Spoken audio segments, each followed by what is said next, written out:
My name is Hayley Young, and this is Miranda Young, and we are the co-founders of Delta Squared Education, which is an education company that specializes in consulting projects for universities, academic tutoring, and college advising. As part of our work helping students perfect their college applications, we help prepare them for undergraduate admissions interviews.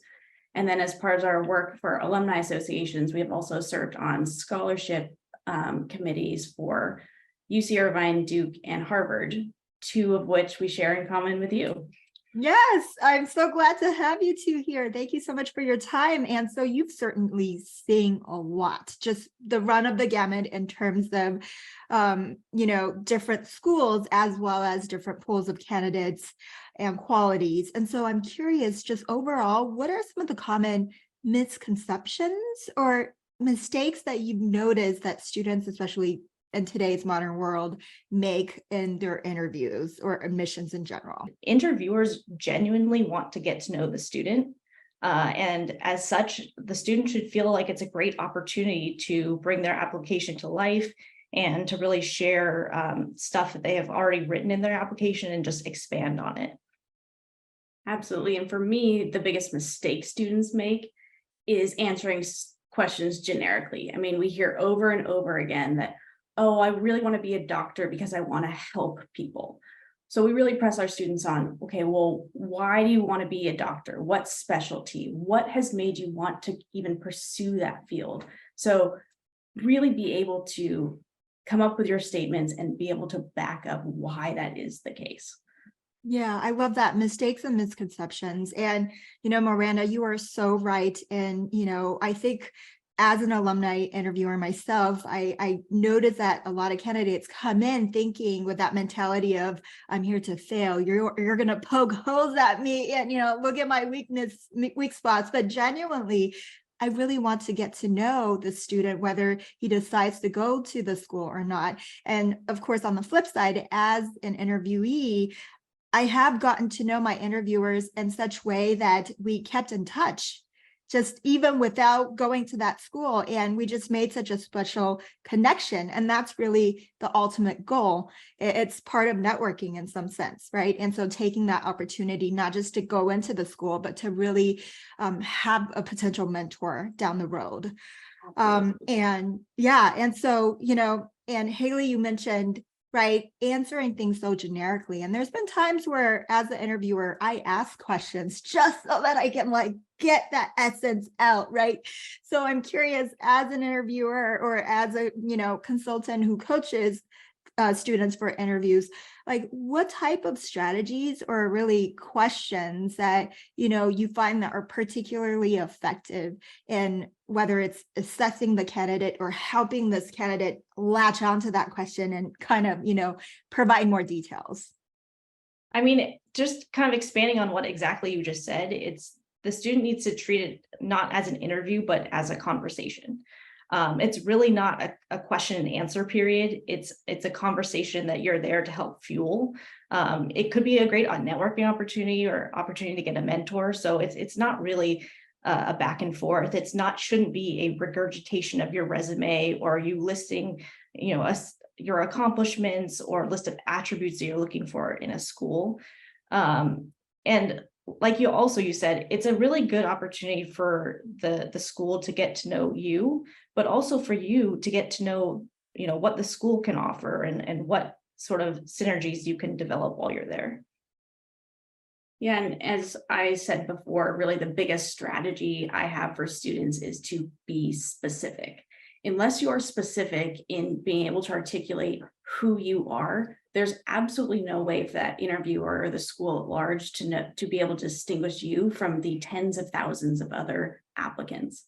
And so you really need to have done a deep dive and reflection on what you care about, why you have spent the time that you have doing the things you do.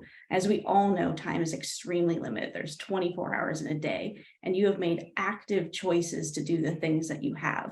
But why is that the case? And that's the sort of the part of becoming an adult and getting into college is saying, who am I and why am I doing the things that I'm doing? And what do I want to do in the future? And how am I going to be able to get there? Yeah, these are such concrete questions that you've just listed in terms of what students can do to really prepare and reflect within to get specific, right? To get to the core. Are there other things they can do to really make sure they can maximize this opportunity to interview with someone who is already accomplished and who could potentially be a mentor?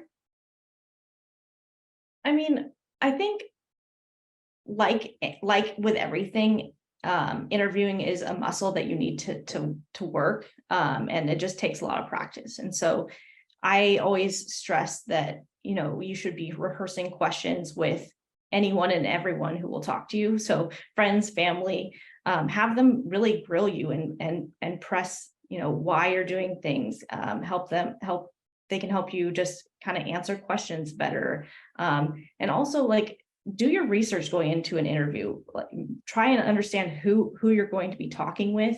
You should be knowing a lot about the school or even a company later on.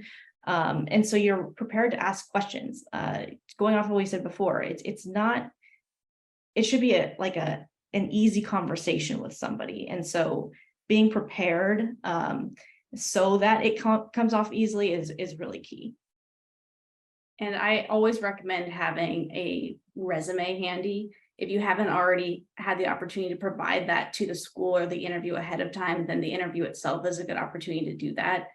And just having that ready just shows that you're polished and professional and prepared. Yeah, great advice. There's been times where I wished I had this person's resume and it was nowhere to be found. And a lot of the interviews are very much blind. So both parties don't quite know. So I love that preparation.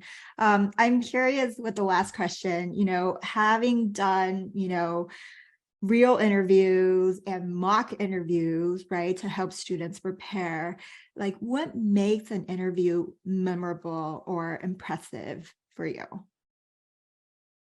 I mean, I like to see a genuine, intellectual curiosity, students showing initiative, really going beyond what was laid out for them, showing, independent work to further their passion. Beyond that, they should be really articulate and confident, and able to effortlessly navigate a conversation. Additionally, like I said, it's not really a question and answer period. I like to see students who can take a question, expand on it, instead of just answering it in just a few short words.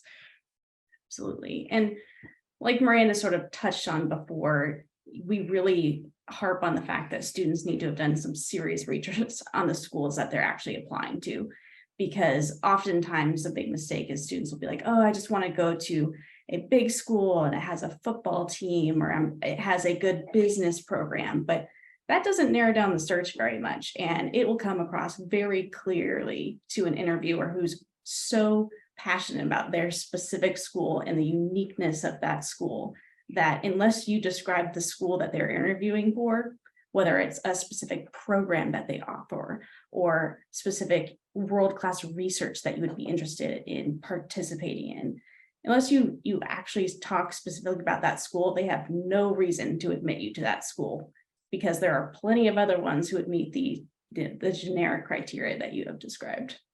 Yeah, I love that. That's a great point. I think, many of the students come in with an imposter syndrome thinking, what makes me so special? What makes me so different?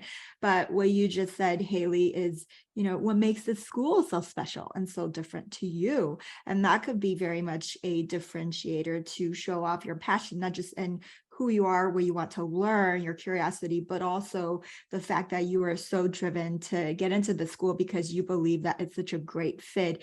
And of course, this is the long list, the specific list of why it's good for you and what you can do for the school.